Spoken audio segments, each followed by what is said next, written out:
Hola, soy Luis Miguel González, esto es El Economista TV.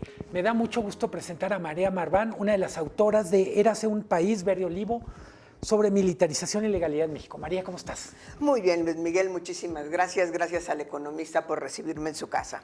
El libro, para quienes lo vayan a buscar, se encontrarán, diría, una perspectiva bastante profunda, bastante mesurada de un tema que fácilmente pudo haber entregado un libro mucho más visceral, mucho más enconado.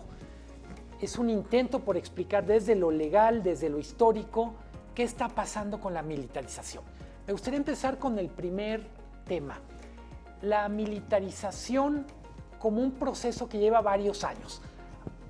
Quizá queremos discutir si empezó con Calderón y qué ha pasado con López Obrador, pero ustedes como autores nos ofrecen una perspectiva que va prácticamente desde el siglo XIX.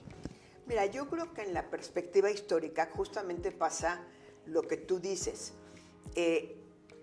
Situémonos en acabando el siglo, y ahorita regreso al siglo XIX, acabando la revolución. La clase política eran los militares y los militares eran la clase política, y eso hay que reconocerlo. La Revolución Mexicana generó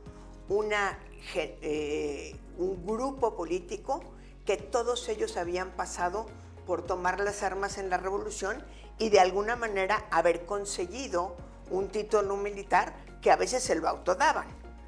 Uno de los grandes retos del Partido Revolucionario Institucional, pero desde su abuelo, digamos, el Partido Nacional Revolucionario, fue desmilitarizar a la política y llamar a todos los militares, primero a que depusieran las armas y segundo a que su poder político no dependiera del control de ciertas regiones en el país.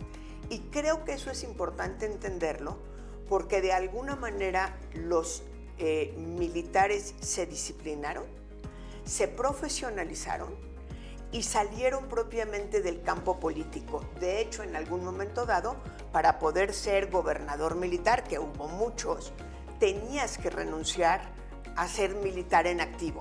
Se te conocía como general, pero ya no eras militar en activo.